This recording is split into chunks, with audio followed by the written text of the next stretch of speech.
Bismillahirrahmanirrahim. Assalamualaikum.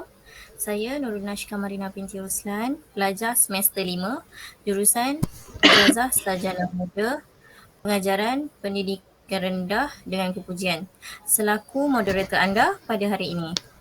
Sebelum kata bersulam bicara, sebelum ilmu menusuk di dada. Kata orang tak kenal maka tak cinta. Hadirin sekalian, eloklah sekiranya saya memperkenalkan panel kita terlebih dahulu.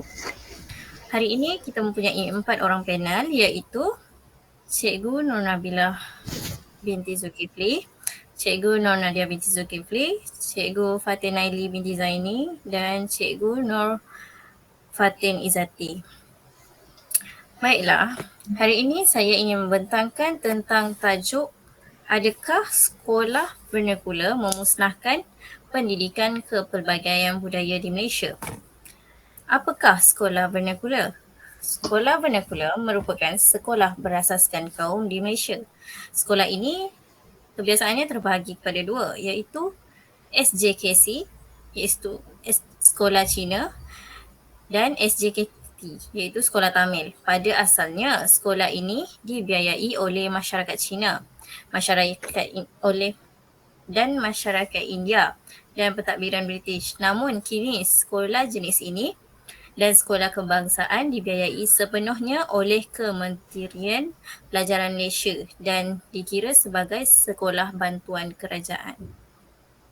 Baiklah, saya mempunyai beberapa soalan kepada panel-panel pada hari ini.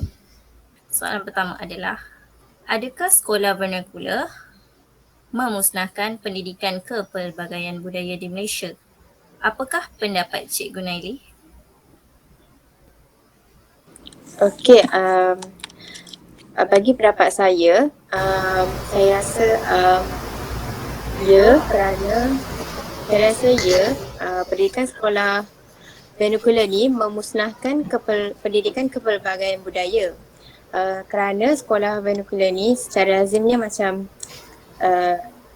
dia yang kita tahu diasingkan mengikut kaum serta bahasa pengantar juga mengikut kaum. Dan hakikatnya situasi di mana situasi toleransi sukar kerana kaumnya yang berbeza. Selain itu, pelajar juga tidak dididik daripada awal tentang cara bergaul ni. Kesannya daripada kat sini, walaupun Malaysia aman dan sejahtera, tetapi dalam proses bersosial masyarakat terus hidup dalam pompok sehingga kini.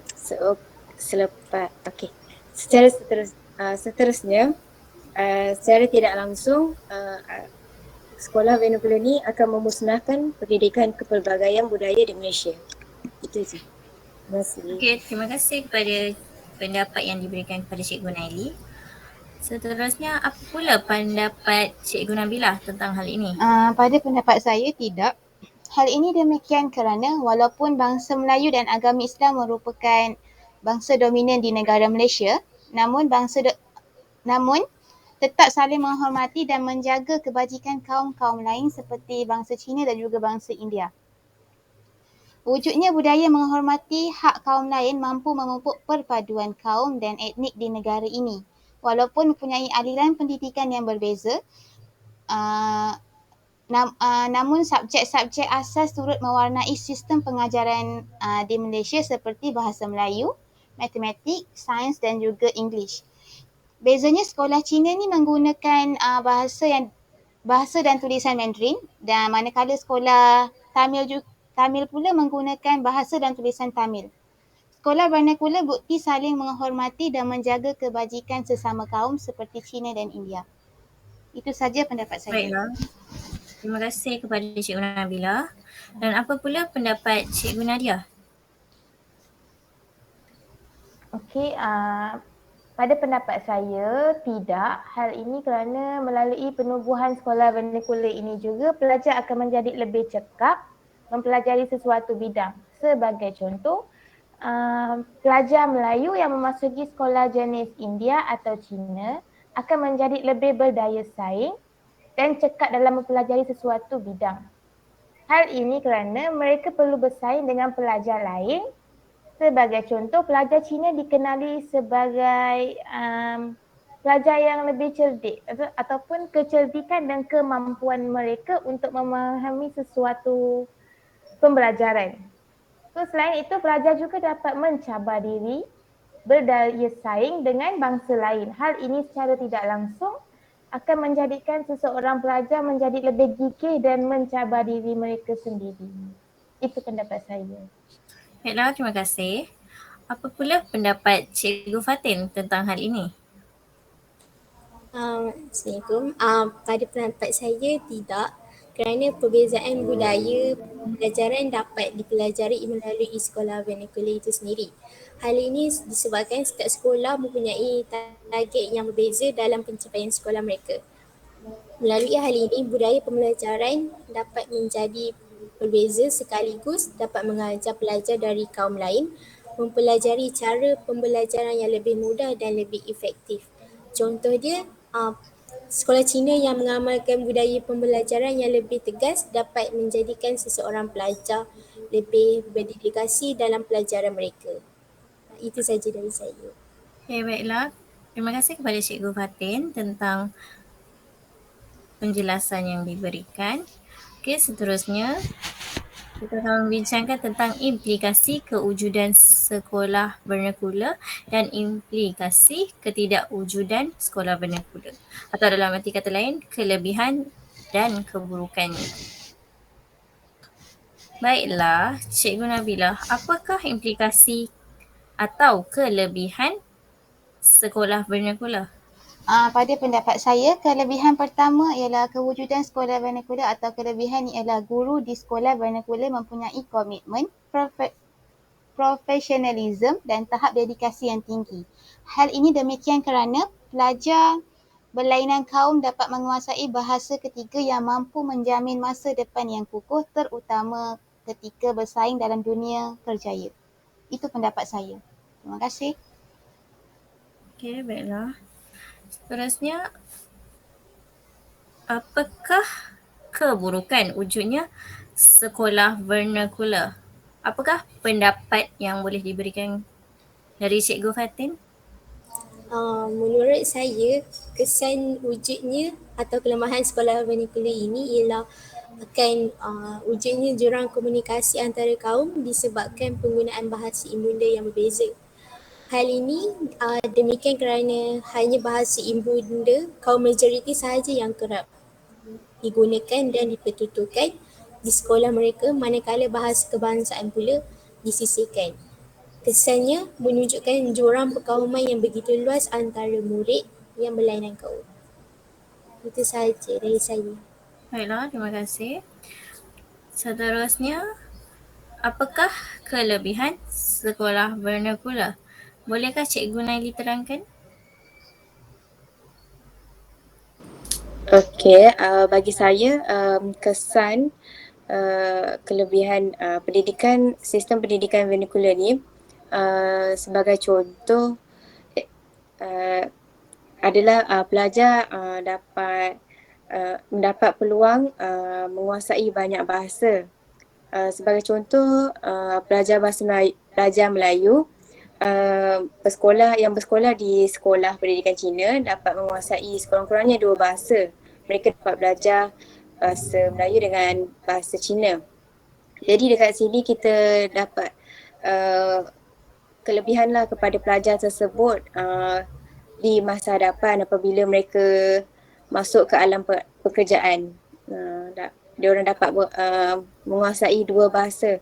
Selain itu juga murid juga akan dapat memperkasakan bahasa ibunda kepada penuturnya dan mengelakkan ianya daripada ditelan zaman. Itu pendapat saya. Baiklah, terima kasih kepada Cikgu Naili. Akhir sekali saya ingin bertanya kepada Cikgu Nadia tentang keburukan sekolah vernacular. Okey, pada pendapat saya terdapat juga implikasi ketidakwujudan atau lebih tepat sekali keburukan pendidikan vernacular. Ia akan mewujudkan jurang perkauman antara kaum. Contohnya antara kaum Melayu, Cina dan India. Okey, walaupun Malaysia telah mencapai kemerdekaan selama 60 tahun, masih ada segelintir kumpulan dari setiap kaum yang bersifat resis disebabkan perpaduan kaum tidak dapat dicapai. Sikap resis ni dia dah dipupuk dari kecil lagi. So pelajar dalam sekolah vernacular ni diorang akan lebih kepada kelompok. So bila kaum Cina saja dan sebagainya. Bila kaum Melayu. Itu pada pendapat saya. Okey, baiklah. Terima kasih kepada Cikgu Nadia. Secara kesimpulannya, pada pendapat saya, setiap orang mempunyai pendapat yang berbeza-beza. Pada pendapat saya tentang sekolah vernacular memusnahkan budaya dan pendidikan di Malaysia adalah salah. Hal ini demikian kerana menurut saya sekiranya kita memasuki sekolah aliran yang berbeza, kita dapat mempelajari benda ataupun sesuatu yang baru, budaya yang berbeza berbanding daripada sekolah kebangsaan. Kerana dari situlah kita dapat belajar untuk menjadi seorang yang berdisiplin, komited dan bertanggungjawab dengan apa yang kita lakukan sehari-hari. Itu yang saya dapat belajar daripada pengalaman hidup saya sendirilah. Okey, baiklah. Secara kesimpulannya, sekolah vernacular mempunyai kelebihan dan kelemahannya tersendiri. Oleh itu, hanya kita yang dapat menyelesaikannya dengan membiasakan diri dengan suasana sekiranya kita memasuki sekolah kebangsaan, sekolah jenis Cina, Melayu ataupun Tamil. Okey, baiklah. Terima kasih kepada semua guru-guru yang sudi menjadi panel saya pada hari ini. Terima kasih. Terima kasih. Sama-sama. Okey, sama-sama. Adios.